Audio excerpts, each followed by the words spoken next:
नमस्कार, आप देख रहे हैं AB स्टार न्यूज़ और मैं हूं आपके साथ अब्दुल समाद। बुलेटिन की शुरुआत करेंगे देवभूमि उत्तराखंड की तमाम बड़ी खबरों के साथ। उत्तराखंड में 10वीं और 12वीं का रिजल्ट घोषित हो गया है और 10वीं में एक बार फिर से लड़कियों ने टॉप किया है। पिथौरागढ़ की प्रियांशी रावत ने 10वीं में टॉप किया है और 1,12,377 छात्र छात्राओं ने परीक्षा दी थी और 12वीं में पीयूष खोलिया और कंचन जोशी ने टॉप किया है। तो उत्तराखंड बोर्ड की परीक्षा का परिणाम घोषित कर दिया गया है। 10वीं और 12वीं बोर्ड का रिजल्ट जारी हो गया है। आपको बता दें कि कुल 1,12,377 छात्रों ने परीक्षा दी थी और 1,179 छात्रों ने परीक्षा पास की है। 10वीं का परीक्षा परिणाम 88.14% रहा है, जबकि 12वीं में 92,020 छात्रों ने परीक्षा दी थी, जिसमें GIC गंगोलीहाट की 10वीं की छात्र प्रियांशी रावत ने 500 में से 500 अंक हासिल कर टॉपर रही हैं, जबकि 12वीं में पीयूष खोलिया और कंचन जोशी ने संयुक्त रूप से 498 अंक के साथ संयुक्त रूप से टॉप किया है।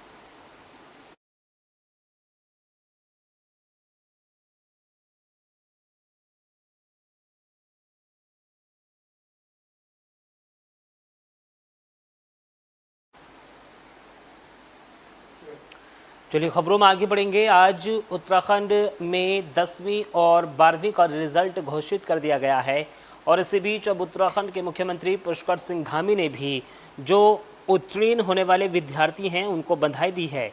उन्होंने कहा है कि आपके कठिन परिश्रम और लगन का प्रतिफल है। तो उत्तराखंड विद्यालय शिक्षा परिषद की हाई स्कूल और इंटरमीडिएट की परीक्षा में उत्तीर्ण होने वाले विद्यार्थियों को मुख्यमंत्री पुष्कर सिंह धामी ने बधाई दी है। उन्होंने कहा है कि आपके कठिन परिश्रम और लगन का प्रतिफल है। मुझे पूर्ण विश्वास है कि आप आने वाले समय में भी राज्य और देश का नाम अवश्य रोशन करेंगे। सीएम ने कहा है कि परीक्षा में अनुत्तीर्ण हुए विद्यार्थी निराश न हों। उनके अभिभावकों से अनुरोध है कि बच्चों पर दबाव न बनाएं, बल्कि उनका साथ दें। ये जीवन में सफलता का आखिरी मापदंड नहीं है। आप सभी पूर्ण मनोयोग और अधिक से अधिक मेहनत के साथ प्रयास कर सफलता को प्राप्त कर सकते हैं।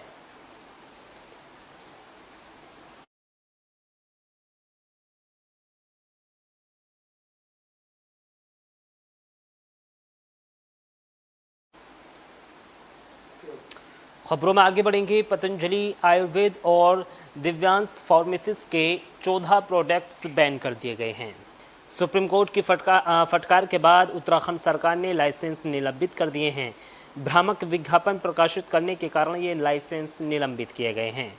तो उत्तराखंड सरकार ने बाबा रामदेव की पतंजलि आयुर्वेद और दिव्य फार्मेसी के लगभग 14 प्रोडक्ट्स के मैन्युफैक्चरिंग लाइसेंस को सस्पेंड कर दिया है। ये जानकारी उत्तराखंड सरकार की ओर से सुप्रीम कोर्ट में हल्फनामा दायर कर दी गई है। उत्तराखंड सरकार की लाइसेंस अथॉरिटी ने प्रोडक्ट्स पर बैन का आदेश भी जारी कर दिया है। इसमें कहा गया है कि पतंजलि आयुर्वेद के प्रोडक्ट्स के बारे में बार बार भ्रामक विज्ञापन प्रकाशित करने के कारण कंपनी के लाइसेंस को रोका गया है। दिव्य फार्मेसी पतंजलि प्रोडक्ट्स को मैन्युफैक्चरिंग करती है। राज्य की लाइसेंस अथॉरिटी ने बाबा की इस फर्म की खांसी, blood pressure, sugar, liver, goiter और आई ड्रॉप के लिए इस्तेमाल की जाने वाली 14 दवाइयों के उत्पादन को रोकने का निर्देश दिया है। आदेश को सभी जिला ड्रग इंस्पेक्टर को भी भेज दिया गया है। सुप्रीम कोर्ट ने हाल ही में अपने कुछ उत्पादकों के भ्रम विज्ञापनों को रोकने के निर्देश का पालन नहीं करने के लिए रामदेव की बार बार आलोचना की है।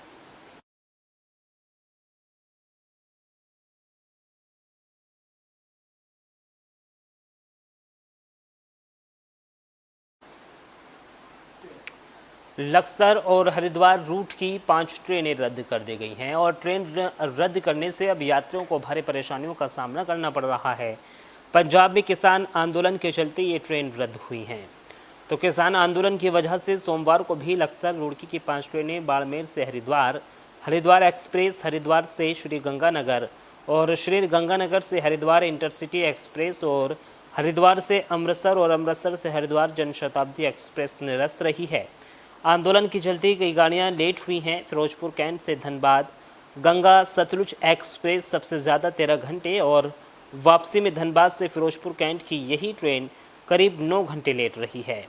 जम्मू तावी से हावड़ा हिमगिरी एक्सप्रेस 5 घंटे, अमृतसर से देहरादून, देहरादून एक्सप्रेस 4 घंटे, योगनगरी ऋषिकेश से पुरी कालिंग उत्तकल एक्सप्रेस और जयनगर से अमृतसर शहीद एक्सप्रेस दोनों ट्रेनें 3-3 घंटे और श्रीमाता वैष्णो देवी कटारा से योगनगरी ऋषिकेश और जम्मू तावी से कोलकाता कोलकाता एक्सप्रेस ट्रेन 2 से 2 घंटे की देरी से चली हैं।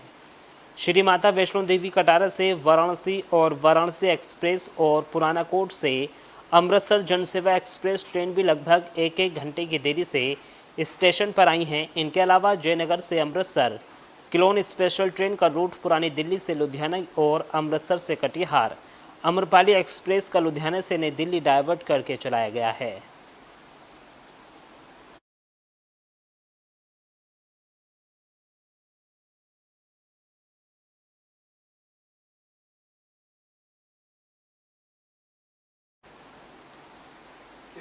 खबरों में आगे बढ़ेंगे। नेशनल पैराग्लाइडिंग स्कोर का जो आयोजन हुआ है उसमें डीएम के द्वारा शुभारंभ किया गया है। 15 राज्यों के 105 प्रतिभागियों ने पंजीकरण कराया है। तो 4 दिवसीय नेशनल पैराग्लाइडिंग यूकेरेसी चैंपियनशिप का टिहरी में जिलाधिकारी मयूर दीक्षित ने शुभारंभ किया। इस प्रतियोगिता में शामिल होने के लिए 15 राज्यों के 105 प्रतिभागियों ने पंजीकरण करवाया है। पैराग्लाइडिंग के अच्छे रुझान आने के चलते यूटीडीए, टीएचडीसी और जिला प्रशासन के माध्यम से एक्यूरेसी चैंपियनशिप करवाई जा रही है। प्रतियोगिता के पहले दिन कर्नाटक, मणिपुर, उत्तर प्रदेश, हिमाचल प्रदेश, मिजोरम, दिल्ली, पंजाब, उत्तराखंड से 72 प्रतिभागियों ने प्रतिभाग किया, जिसमें 8 महिलाएं भी शामिल हुई हैं।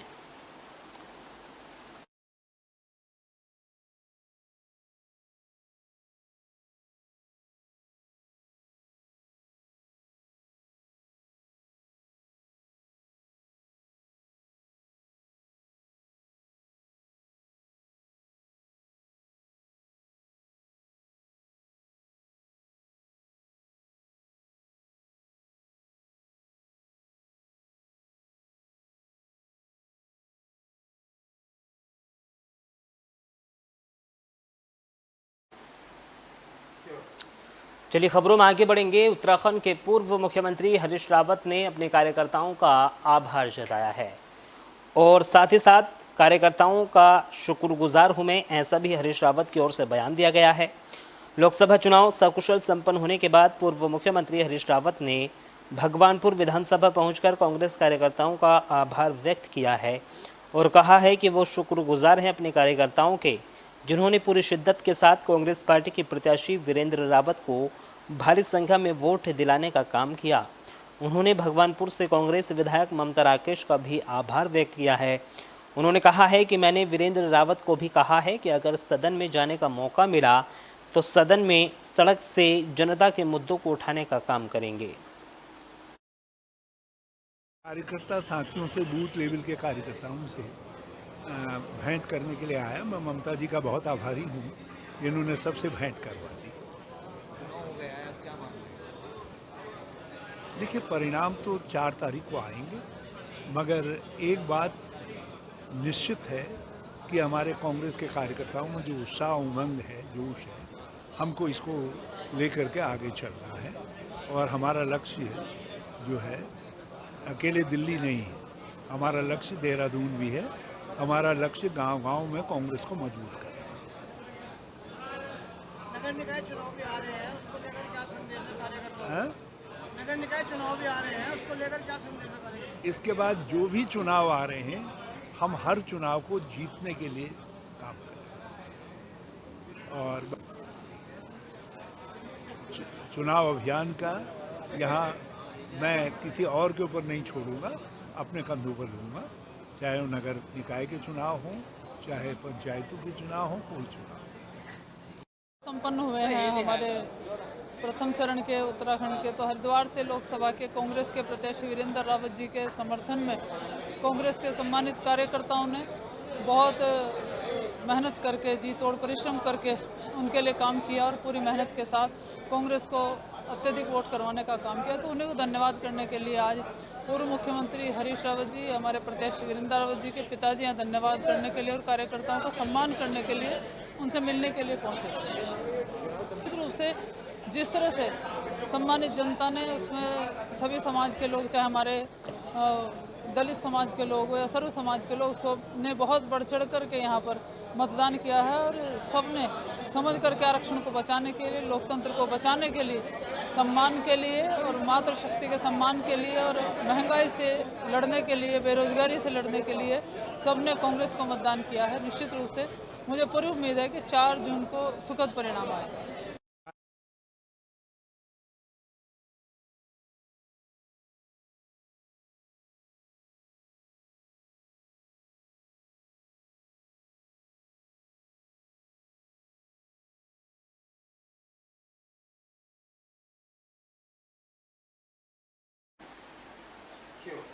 चलिए खबरों में आगे बढ़ेंगे। पौड़ी से खबर है जहां पूर्व सैनिक के साथ अभद्र भाषा का प्रयोग का एक मामला सामने आया है और पुलिस के सब इंस्पेक्टर पर यह आरोप लगाया गया है। राज्यपाल को ज्ञापन भेजकर कार्रवाई की भी मांग उठाई गई है। तो पौड़ी के कलेक्ट्रेट परिसर के समीप पूर्व सैनिक कल्याण संगठन ने पूर्व सैनिक के साथ पुलिस के सब इंस्पेक्टर द्वारा अभद्र भाषा का प्रयोग किए जाने पर नाराजगी जताई और जिलाधिकारी और एसएसपी के माध्यम से राज्यपाल को ज्ञापन भेज कार्रवाई की मांग की है। इस मौके पर पूर्व सैनिक कल्याण संगठन के अध्यक्ष राजेंद्र सिंह राणा ने बताया है कि रखड़ी खाल तहसील के डाबरी वली के रहने वाले सेवानिवृत्त सूबेदार मेजर वहाबीर सिंह नेगी अपने गांव डाबरी से दोपहिया वाहन से रखड़ी खाल जा रहे थे। बताया कि रास्ते में उनके द्वारा 2 वृद्ध महिलाओं, जिनमें से एक बीमार थी, उनको रास्ते के लिए सहायता की लिफ्ट दी, जिनके द्वारा रिखड़ी खाल अस्पताल ले जाया जा रहा था। बताया कि रखड़ी खाल पुलिस थाने के समीप बस स्टॉप पर सब इंस्पेक्टर संजीत सिंह असवाल द्वारा चेकिंग के दौरान अभद्र भाषा का प्रयोग किया गया। पूर्व सैनिकों का कहना है कि पूर्व सैनिकों का अपमान बर्दाश्त नहीं किया जाएगा। मामले में एसएसपी लोकेश्वर सिंह और जिलाधिकारी डॉक्टर आशीष चौहान ने भी निष्पक्ष रूप से उचित कार्रवाई का भरोसा दिलाया है। हमारे पास सैनिक पूर्व संगठन के कर्मचारी हमारे पास आए थे, जो कि एक शिकायत लेकर हमारे पास आए थे, जिसमें एक पुलिस कर्मचारी के द्वारा अभद्रता का आरोप उन्होंने के बारे में एक शिकायत मेरे पास थी है और उस शिकायत का हम लोगों ने संज्ञान लिया है और संज्ञान लेने के उपरांत उसमें हम लोगों ने एक जांच बैठाई है, जो कि जांच हमारे सीओ सदर के द्वारा की जाएगी और जो उन्होंने शिकायत की है वो अवश्य ही खेद का एक विषय है और जो भी हम लोग उसमें जांच के उपरांत जो भी उसमें तथ्य आएंगे उन तथ्य के आधार पर कार्रवाई करेंगे और यदि शिकायत में सत्यता है और यदि उसमें ये स्पष्ट होती हैं चीज़ें तो बिल्कुल निष्पक्ष रूप से हम लोग इसमें कठोर से कठोर। चलिए खबरों में आगे बढ़ेंगे। डेंगू और मलेरिया को लेकर स्वास्थ्य विभाग अब अलर्ट हो गया है। उत्तराखंड में स्वास्थ्य सचिव ने 20 बिंदुओं की गाइडलाइन जारी की है। डीएम, सीएमओ और नगर निगम को भी कड़े निर्देश जारी किए गए हैं। रोकथाम के लिए ब्लॉक स्तर पर माइक्रो प्लान बनेगा। तो उत्तराखंड में डेंगू और चिकनगुनिया को स्वास्थ्य विभाग अलर्ट हो गया है। स्वास्थ्य सचिव डॉक्टर राजेश कुमार ने 20 बिंदुओं की गाइडलाइन जारी की है। सभी जिलों के डीएम, सीएमओ और नगर निगम को कड़े निर्देश जारी किए गए हैं। डेंगू और चिकनगुनिया रोग पर रोकथाम के लिए ब्लॉकवार माइक्रो प्लान बनाकर कार्रवाई के निर्देश दिए गए हैं। स्वास्थ्य सचिव डॉक्टर राजेश कुमार ने कहा है कि विगत वर्षों से डेंगू और चिकनगुनिया रोग राज्य में एक बार प्रमुख जन स्वास्थ्य समस्या रहा है। जुलाई से नवंबर माह तक का समय डेंगू वायरल के संक्रमण के लिए अनुकूल होता है। डेंगू और चिकनगुनिया रोग एक मच्छर जनहित रोग है जो कि कूलर, फूलदान, गमले, फूले पानी की टंकी, पुराने टायर, एकत्रित कबाड़ इत्यादि में जमा पानी में पैदा होते हैं। देखिए, जब भी बारिश के पहले 2 शावर्स होते हैं तो स्वास्थ्य विभाग इमीडिएटली अलर्ट मोड पे आ जाता है और डेंगू और चिकनगुनिया का जो एसओपी जारी करने के पीछे तात्पर्य है वो बेसिकली प्रिवेंटिव मेजर है और इसमें कहते हैं कि prevention is better than cure. तो इसलिए हमने एसओपी सभी जारी कर दिए हैं, नगर निगम को भी जारी कर दिया है, समस्त डीएम्स को भी जारी कर दिया है, सीएमओस को भी कर दिया है, बाकी दूसरे डिपार्टमेंट्स को भी हमने एसओपीज हमने जारी कर दिए हैं और इसमें हमने जो एम्फसाइज़ किया है वो सोर्स रिडक्शन पे एम्फसाइज़ किया है, जो एक प्रिवेंटिव मेजर है ताकि ऑनसेट होने से पहले या नंबर्स बढ़ने से पहले हम लोग उस पर नियंत्रण पा सकें। देखिए, जब भी बारिश के पहले 2 और फिलहाल इस बुलेटिन में सिर्फ इतना ही। देश और दुनिया की तमाम बड़ी खबरों के लिए बने रहिए AB स्टार न्यूज़ के साथ। नमस्कार।